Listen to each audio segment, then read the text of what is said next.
Voici un bel enseignement à méditer pour nous préparer à la fête de l'Immaculée Conception. Le 8 décembre de l'année 1943, l'ange Azarias nous invite à contempler le grand mystère de ce dogme marial. Il nous livre pour ainsi dire son témoignage d'ange qui avait assisté terrifié à la chute des anges rebelles et qui a jubilé en voyant Marie dans la pensée éternelle de Dieu. Les anges exultent avec Marie la toute pure, la Mère de Dieu, la co-rédemptrice qui veut nous engendrer à son Seigneur. L'ange Azarias dit: Méditons en chantant les gloires de la très sainte Vierge Marie. La messe de cette festivité n'est qu'un hymne à la puissance de Dieu et à la gloire de Marie. Pour bien comprendre cette liturgie de lumière et de feu, mettons-nous dans les sentiments de la reine et maîtresse de toutes les créatures qui aiment le Seigneur. Reine et maîtresse, des hommes, mais aussi des anges. Il y a des mystères que vous ignorez et qu'il ne nous est pas accordé de dévoiler complètement. Mais il est permis d'en soulever un voile, afin que certaines âmes très aimées puissent en jouir. Je soulève donc pour toi un pan de voile. Une fois cet obstacle retiré, il te sera accordé de porter ton regard spirituel sur cette infinie lumière qu'est le ciel. Alors tu comprendras mieux. Regarde, écoute et sois heureuse. Quand le péché de Lucifer bouleversa l'ordre du paradis et précipita dans le désordre les esprits les moins fidèles, une grande horreur nous frappa tous, comme si quelque chose s'était déchiré, détruit, sans jamais plus d'espoir de le revoir rétabli. Et c'était bien la réalité. La pleine charité qui auparavant était seule à exister là-haut, venait de tomber dans un gouffre dont s'exhalaient des puanteurs d'enfer. L'absolue charité des anges était détruite et la haine était apparue. Effrayés comme on peut l'être au ciel, nous, les fidèles du Seigneur, nous pleurions pour la douleur de Dieu et pour son courroux. Nous pleurions sur la paix outragée du paradis, sur l'ordre violé et sur la fragilité des esprits. Nous ne nous sentions plus certains d'être impeccables par ce que fait de pur esprit. Lucifer et ses semblables nous avaient prouvé que même un ange peut pécher et devenir démon. Nous sentions que l'orgueil était latent et pouvait se développer en nous. Nous avons craint que personne, hormis Dieu, ne puisse y résister puisque Lucifer y avait cédé. Nous tremblions à cause de ces forces obscures, car nous ne pensions pas qu'elles pouvaient nous atteindre. Je puis même dire que nous ignorions qu'elles existaient. Et voilà que brutalement, elles se révélaient à nous. Abattus, nous nous demandions avec des élans de lumière: mais alors, il ne sert donc à rien d'être aussi pur? Qui donc donnera à Dieu l'amour qu'il exige et mérite, si nous aussi sommes capables de pécher? Alors, élevant notre contemplation de l'abîme et de la désolation à la divinité, fixant sa splendeur avec une crainte jusqu'alors ignorée, nous avons contemplé la seconde révélation de l'éternelle pensée. Et si la connaissance de la première a amené le désordre créé par les orgueilleux qui refusèrent d'adorer la parole divine, la seconde a rétabli en nous la paix qui s'était troublée. Nous avons vu Marie dans la pensée éternelle, la voir et posséder cette sagesse qui est réconfort, sécurité et paix. Ce fut une seule et même chose. Nous avons salué notre future reine par le chant de notre lumière, et nous l'avons contemplée avec ses perfections gratuites et volontaires. Ô beauté de ce moment où, pour réconforter ses anges, l'Éternel nous a présenté la perle de son amour et de sa puissance. Nous avons vu Marie humble au point de réparer à elle seule tout l'orgueil des créatures. Elle fut alors notre maîtresse sur la manière de ne pas faire des dons autant d'instruments de perte. Ce n'est pas son image corporelle, mais sa spiritualité qui nous parla sans parole, et nous avons été préservés de toute pensée d'orgueil pour avoir contemplé un instant la très humble Vierge Marie dans la pensée de Dieu. Nous avons œuvré durant des siècles dans la douceur de cette révélation éclatante. Durant des siècles, pour l'éternité, nous avons joui, nous jouissons et nous jouirons de posséder celle que nous avions spirituellement contemplée. La joie de Dieu est notre joie. Nous nous tenons dans sa lumière pour en être pénétrés et pour donner toute joie et toute gloire à celui qui nous a créés. Maintenant que nous sommes remplis de ces mêmes élans, méditons la liturgie qui parle d'elle. Avec joie. La caractéristique de la véritable humilité, c'est la vraie joie que rien ne trouble. Celui qui est humble de façon relative trouve toujours une raison de se troubler, même dans les plus purs triomphes. En revanche, celui qui est vraiment et complètement humble ne se trouble pour rien. Il est joyeux, sans crainte, quel que soit le don ou le triomphe qui le revêt de vêtements spéciaux, car il sait et reconnaît que ce qui le rend différent de la foule des hommes, il ne l'a pas obtenu par des moyens humains, mais cela vient d'autres sphères, et personne ne peut le lui ravir. Celui qui est réellement humble ne désire pas des choses extraordinaires, et il ne se trouble pas si celui qui a donné reprend. Il dit « Tout est bien parce que c'est ce que veut la sagesse ». C'est pourquoi l'humble est toujours dans la joie. Il ne désire pas, il n'est pas avare de ce qui lui est donné, il ne se sent pas lésé si cela lui est enlevé. Marie a connu cette joie. De sa naissance à son Assomption, elle l'a connue même parmi les larmes de son long calvaire de mère du Christ, même sous cet océan de torture que fut le calvaire de son Fils. Elle connut, malgré sa douleur qui ne fut semblable à aucune autre, la joie débordante de faire jusqu'au sacrifice total ce que Dieu voulait, ce que Dieu lui avait fait comprendre qu'il attendait d'elle depuis le moment où il l'avait revêtue des vêtements du salut et couverte du manteau de justice, comme une épouse ornée de joyaux. Mesure quelle chute aurait été celle de Marie si, bien qu'ayant bénéficié de sa conception immaculée, de la justice et tout autre joyau divin, elle avait méprisé tout cela pour suivre la voie de l'Éternel corrupteur. En mesures-tu la profondeur? Il n'y aurait plus eu pour les hommes ni rédemption, ni ciel, ni possession de Dieu. Marie vous a obtenu tout cela, parce qu'elle a supporté ces vêtements de bien-aimée de l'Éternel avec la vraie joie des humbles, parce qu'elle a su chanter les louanges de Dieu et de lui seul, même au milieu des sanglots et des désolations de la passion. Elle a exulté. Quel mot profond!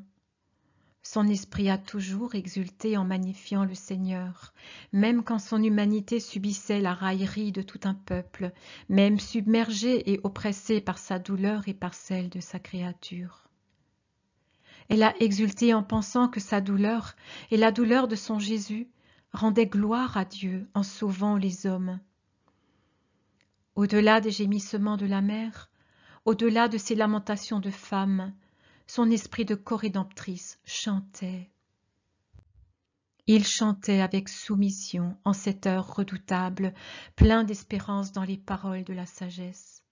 Son esprit chantait l'amour qui bénissait Dieu de l'avoir transpercé. La longue passion de Marie l'a rendue parfaite, en unissant aux merveilles que Dieu avait faites en elle, les merveilles qu'elle savait faire pour le Seigneur.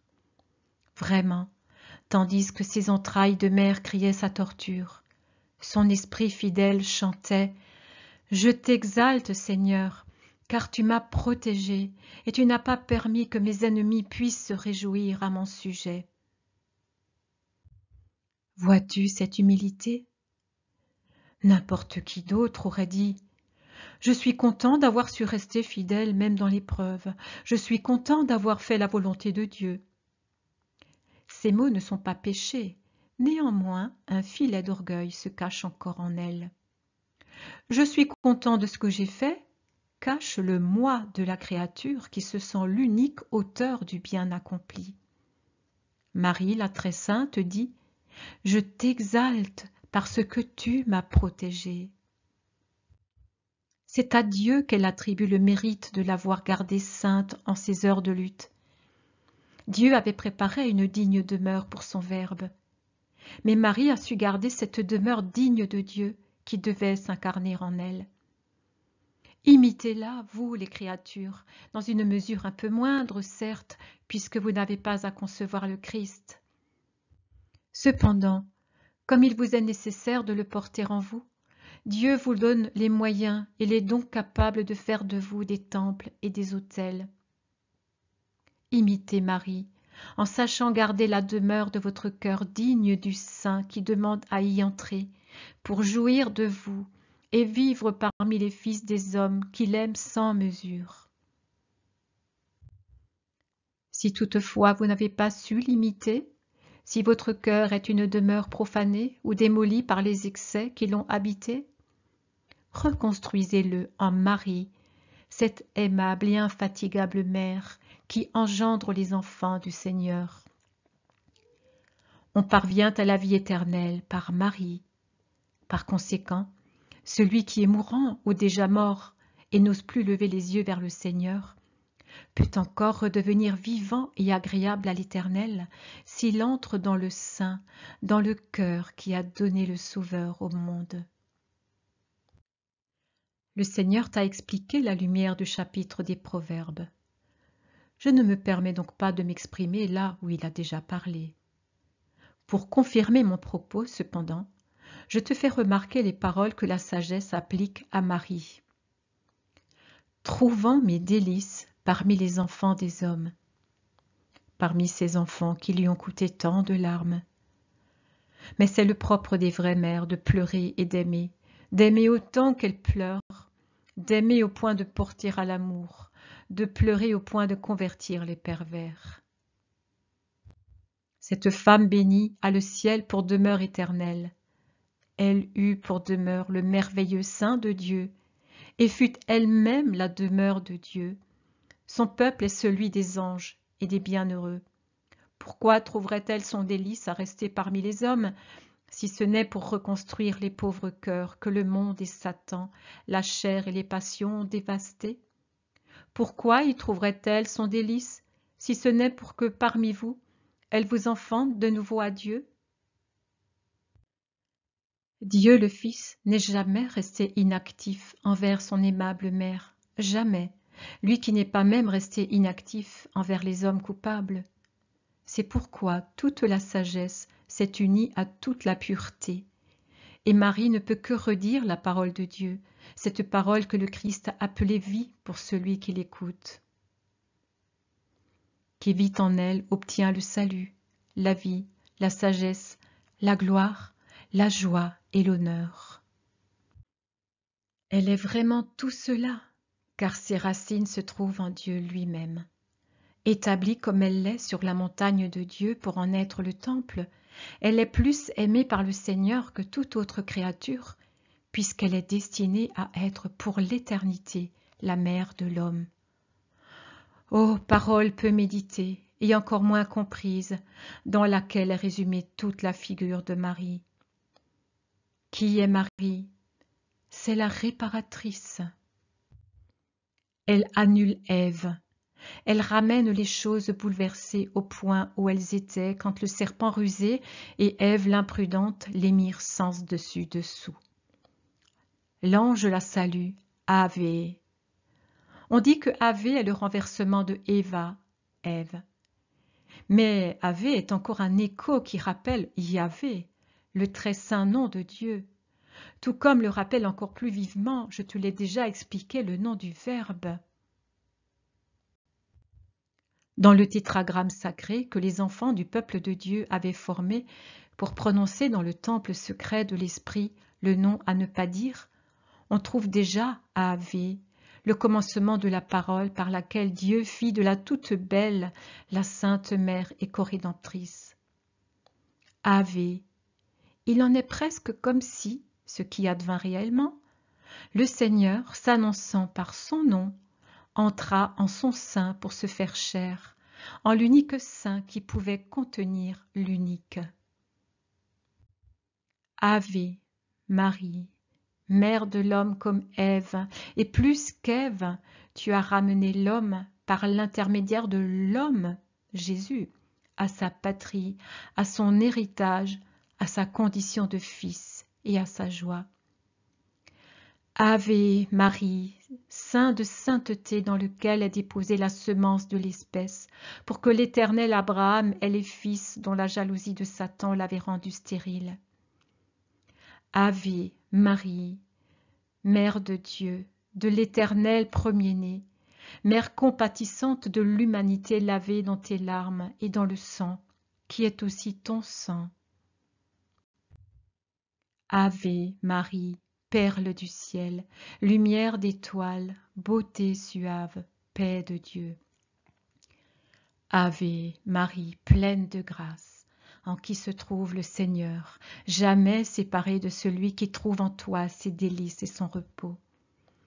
Ave Marie, femme bénie entre toutes les femmes, amour vivant, devenu par l'amour épouse et mère de l'amour. En toi se trouve la pureté, la paix, la sagesse, l'obéissance, l'humilité. Les 3 et les 4 vertus sont parfaites en toi. Le ciel délire d'amour à contempler Marie. Son chant atteint des notes incomparables. Aucun mortel, aucun saint qu'il soit, ne peut comprendre ce qu'est Marie pour tout le ciel. Tout a été fait pour le Verbe, mais aussi toutes les œuvres les plus grandes ont été faites par l'amour éternel en Marie et pour Marie. La puissance de Dieu est dans ses mains de lys très pures, pour être répandue sur ceux qui recourent à elle. Ave, Ave, Ave Marie. Ave Marie, par toi le Seigneur vient sauver les nations et faire entendre sa gloire dans la joie du Sauveur accordée au monde.